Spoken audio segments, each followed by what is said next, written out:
there's been a lot of conversation about your leadership style and Kevin Love's leadership style. I'm curious from you, you've been around him for a week now, and I know Darius Garland is somebody that you're trying to take under your wing. How do you describe his leadership style? Who's? Darius Garland's. What have you seen from him in that sense? He has a great personality, being a great kid, and that helps all around him to want him to succeed. So that's great. At the same time, he's still young. Voice that he has to have in a team if you want to be a leader has to be not louder, but at the end of the day, you gotta. I mean, like what I'm saying is, he has everything that it takes to get there, but it takes time. You can't skip steps. So I would say like he's right where he needs to be. He wants to learn, he wants to listen, and that's great. And it's gonna be a fun year. And then for you personally, your first week with the Cavs, new system, new teammates, new coaches. How do you feel like you're acclimating at this point, Ricky? Good. I mean, 10 years in the league makes you like the experience of being around all kind of like coaches, teammates, and all the stuff. So it's a quick and good adjustment for me.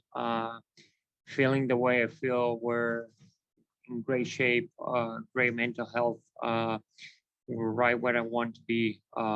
Feels like loose out there, and that helps me play in another pace that I was looking for. It's everything plays like a slow motion, and that's where you want to see when you're in the point guard position, and feel good.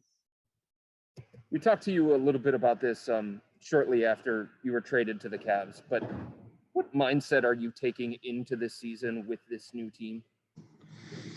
A little different approach that I've been in other teams. Of course, keep doing what I've been doing, but of course, on the scoring area, I think I have improved, and I have more tools to use out there where my confidence is high, coming from a great Olympics, and keep playing the same way that I was playing, aggressive, but at the same time, the point guard that we need, controlling the tempo of the game, knowing where everybody needs to go, running the right play, knowing that if Evan or Kevin haven't touched the ball in like 2-3 straight possessions, we need them to get involved. So there's a lot of things going on that I've been doing really good in my career, and I keep doing it, but at the same time, keep being aggressive. Kelsey. Kelsey Russo, The Athletic. Hey, Ricky. What's up? We've been talking with JB this week a lot about playing with more tempo and pace and your role in that and pushing the ball up the floor. So, and today we got a chance to see it. But with this and this vision to play with more tempo and pace, how do you see yourself in that role, and how you can help facilitate that and on the floor?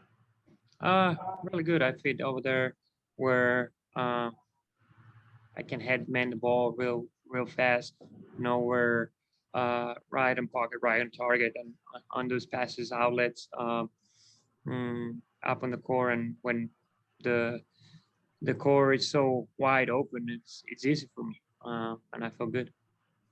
And I know, like, obviously, so we saw it today, but throughout practice, you guys have been working on that. How have you seen the other guys on the floor kind of adjust and to this faster pace and this tempo, and how has that, I guess, like translated to how just the success on the floor for you guys?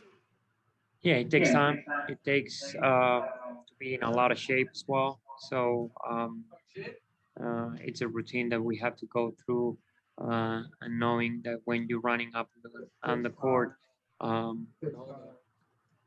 eyes don't like he's not that good. Running up in the court, I'm never gonna look for him.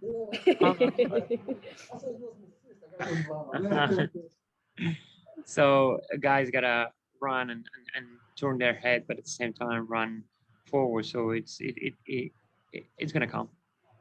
Thank you. All right. Last one, Chris. Yeah, Ricky, just one more about the pace thing. I think 30 teams in the NBA say throughout training camp and the preseason, we want to play faster. How do you make sure that that happens and it's not just training camp talk?